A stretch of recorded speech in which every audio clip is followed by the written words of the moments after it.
오늘 주시는 하나님의 말씀 출애굽기 37장 말씀입니다.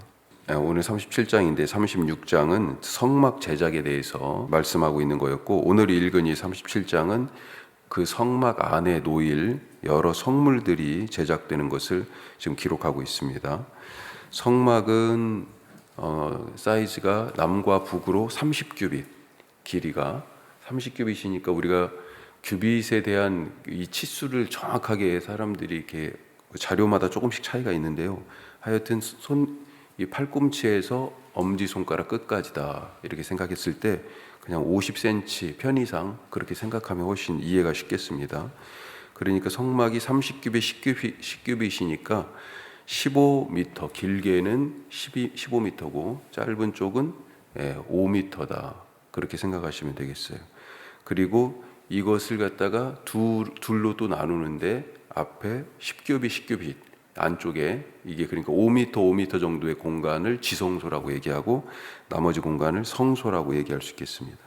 지성소에는 한 가지가 들어가 있는데 바로 십계명의 돌판을 담은 언약궤, 언약궤가 거기에 있는 거죠. 그리고 그 언약궤의 덮개 역할을 하는 속죄소 혹은 시은좌라고 부르는 덮개가 있습니다. 그러니까 궤가 있고 그 궤 안에는 십계명의 돌판이 담기고 나중에 이제 거기에 아론의 쌍난 지팡이와 만나를 담은 항아리가 더 추가가 되죠. 자, 이 궤와 뚜껑이 없어요. 이때는 이 궤를 얘기할 때는 뚜껑이 사실 없는 거고요. 그것을 덮는 것, 속죄소, 이 덮개를 속죄소 혹은 시은좌라고 부르는 덮개. 그리고 이 덮개 형상이 어떻게 되어 있냐고 그러면 오늘 말씀에도 보면 천사 둘이 그걸 그룹이라고 하는 천사가 날개를 펴서 덮고 있고, 그리고 천사들의 얼굴은 이 아래를 향하고 있다. 덮개 쪽을 그렇게 되어 있습니다.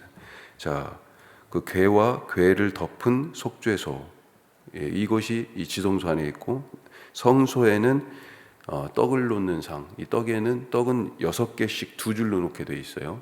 이것은 12지파, 이스라엘 12지파를 의미하고 또 생명의 떡이신 예수님에 대한 그런 예표적인 표상이다. 또 광야에서 이들이 만나를 먹었기 때문에 그런 부분들도 같이 여기 담겨 있다고 볼 수 있고요. 그 다음에 그게 북쪽입니다. 북쪽. 그 다음에 남쪽, 이 긴 양쪽을, 이 남쪽에는 등대가 있어요.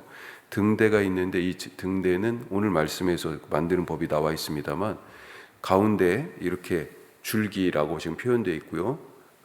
전체를 살구꽃 모양으로 만들라고 되어 있는데 가운데 줄기라고 하는 게 있고, 그리고 이렇게 양쪽으로 하나, 둘, 셋 줄기를 중심으로 양쪽에서 이렇게 줄기 안에 만나가지고 꽃받침을 만들어라 뭐 이런 식으로 되어 있어서 전체가 6개입니다. 6개. 그래서 6개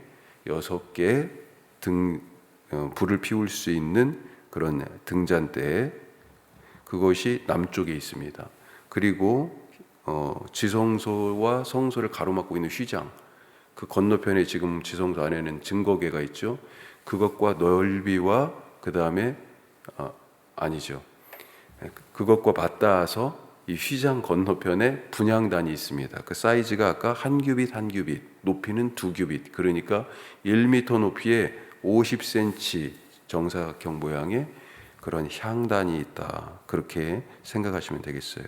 그리고 이것뿐만 아니라 뭐 조그마한 다른 그런 그 기구들이 더 있어요. 예를 들면 진설병상에는 대접과 숟가락과 잔과 또 병, 이것을 다 순금으로 만들어라. 더 몇 가지 더 소품에 해당하는 그런 것들이 있습니다. 등대를 위해서도 몇 가지 더 기구들이 있어요. 그것을 다 또 등대를 위해서는 순금으로 만들어라 이렇게 되어 있습니다. 자, 하여튼 오늘 말씀에서 성막 안에 놓일 이 언약궤, 그리고 언약궤의 덮개인 속죄소, 그리고 떡상, 등잔대, 향단, 그리고 몇 가지 소품들이 그렇게 제작이 되는 것이 오늘 말씀의 내용입니다. 자, 이 말씀으로 우리가 두 가지를 같이 함께 생각해 보는데, 첫째는 하나님이 이것을 만드실 때 지금 나무로 만드셨어요. 재료가 나무와 금 두 가지입니다. 광야에 있는 나무를 사용하셨다 하는 거죠. 성막이나 이 성막 기물들을 만드는데 주로 사용된 나무는 오늘 우리 번역에서는 조각목이라고 되어 있는데 이게 히브리 말로는 시딤이라고 되어 있어요. 시딤나무라고 그렇게 되어 있습니다.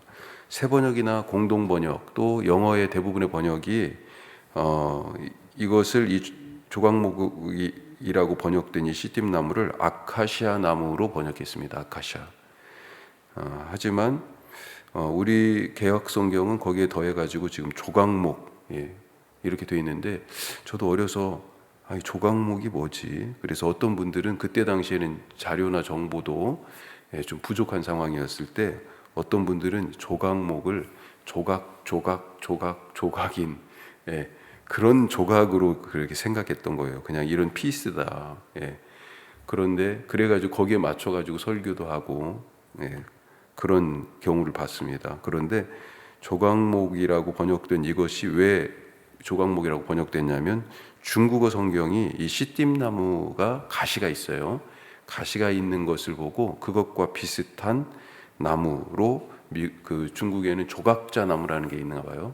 그래서 이 조각자 나무라고 번역한 것을 우리나라도 그 영향을 받아가지고 우리 말에도 없는 조각목이라는 조금 생소한 단어가 성경에 쓰이게 됐다 하는 거죠.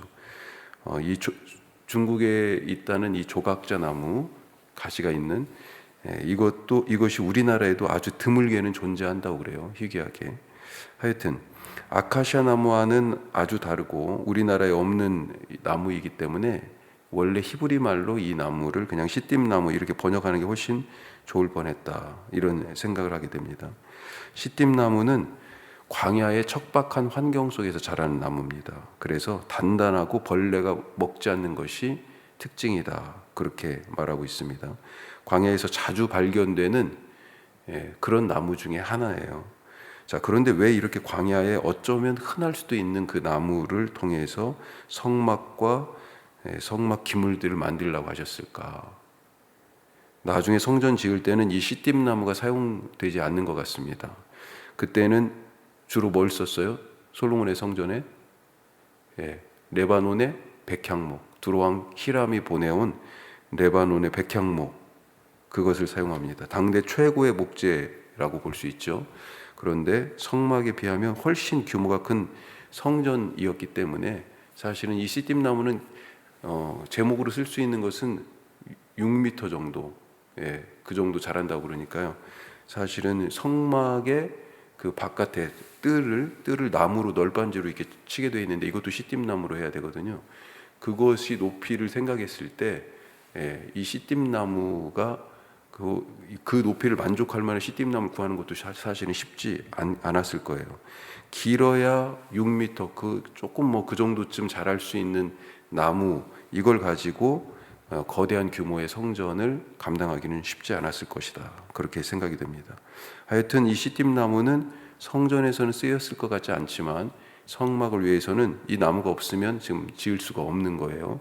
성막의 여러 물건들도 마찬가지고.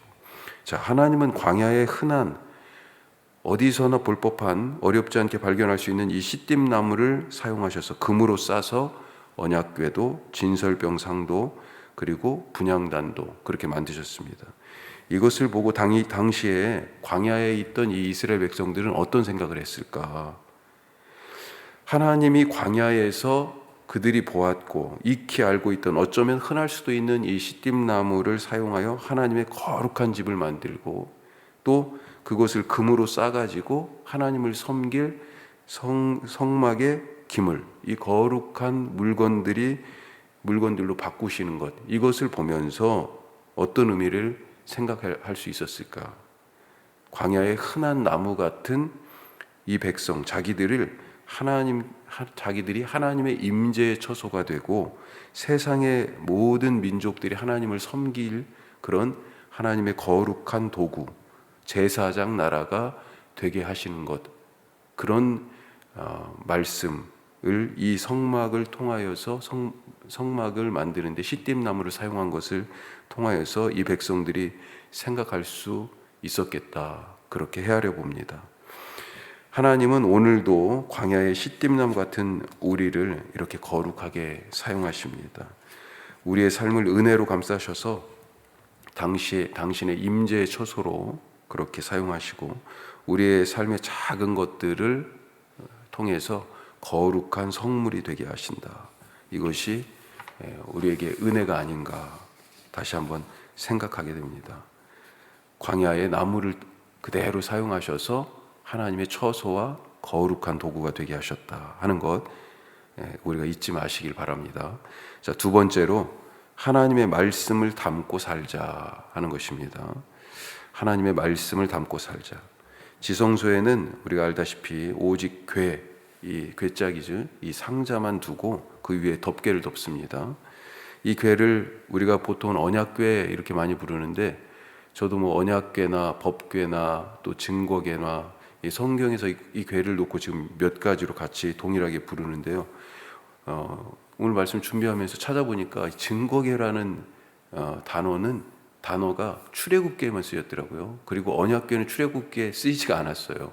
그냥 궤 뭐 이렇게만 나와 있죠. 이 출애굽궤에서는 특별히 이 상자를 왜 증거궤라고 그렇게 하셨을까? 이 증거궤가 처음 증거궤라고 되어 있는 곳이 25장에 나와 있습니다. 출애굽기 25장 21절 22절에 보면 이런 말씀이 있어요. 속죄소를 궤 위에 얹고 내가 내게 줄 증거판을 궤 속에 넣으라. 거기서 내가 너와 만나고 속죄소 위 곧 증거궤 위에 있는 두 그룹 사이에서 내가 이스라엘 자손을 위하여 내게 명령할 모든 일을 내게 이르리라. 이 궤가 증거궤로 불리게 된 것은 그 속에 여호와라고 이름하는 이 신이 이 백성의 하나님이 되신다라고 약속한 증거한 판, 이 약속의 돌판이 들어있기 때문이다. 분명히 말하고 있습니다. 다시 한번 읽어보면요. 속죄소를 궤 위에 얹고 내가 내게 줄 증거판을 궤 속에 넣으라. 그래서 증거의 궤가 된다라고 얘기할 수 있다는 거죠. 말씀의 돌판은 이 백성이 하나님의 백성이라는 증거입니다. 하나님의 소유라는 증거예요. 만약에 이 상자에 하나님의 증거의 말씀이 없다면 어떻게 되었을까? 말씀이 들어있지 않은 상자, 이걸 금으로 다시 싸잖아요. 조각목으로 만들고 아무리 금으로 둘러친다 해도 소용이 없는 그냥 상자일 뿐이다. 우리 인생이 아무리 화려한 것으로 만들어지고 치장된다 하더라도 하나님의 자녀임을 증거하는 말씀이 없으면, 그 은혜가 없으면, 여기에 또 뭐가 덮어져요? 속죄소인데 이 속죄소를 또 시은좌, 같은 히브리 단어는 하나인데 왜 그 번역을 속죄소라고 또 시은좌라고 두 개로 번역했는지. 그래서 영어 성경도 어떤 것은 속죄소라고 번역했고 어떤 것은 시은좌라고 번역했고, 우리 개역 성경도 보면 속죄소라고 되어 있지만 밑에 번호를 달아서 시은좌, 은혜의 자리 이렇게 또 번역을 했습니다. 말씀이 들어있지 않은 그 상자가 아무것도 아니듯이 하나님의 말씀, 하나님의 자녀임을 증거하는 말씀이 없으면 그 인생이 아무 소용이 없는, 즉 하나님 백성을 증거하는 돌판이 없는 상자 같은 그런 껍데기 인생이다라고 하는 거죠. 그 말씀 위에서, 말씀의 상자 위에서 하나님께서 우리에게 은혜를 내려주신다라고 하는 것, 거기서 내가 너와 만나겠다라고 말씀하신 것, 이 은혜가 오늘 우리에게도 그대로 이어질 수 있는 하루가 될 수 있길 바랍니다. 그러기 위해서는 우리가 하나님의 말씀을 담은 상자처럼 살아야 한다 하는 거죠. 오늘 그 은혜로 하나님의 말씀을 담고 또 하나님께서 이 증거의 돌판 위에서 말씀하실 때 이 백성들이 어떻게 해야 할 것인지 일러주겠다, 가르쳐주겠다 말씀하셨는데, 그렇게 우리에게 말씀하시고 그 말씀대로 살아가는 은혜의 하루 될 수 있기를 주님의 이름으로 축복합니다.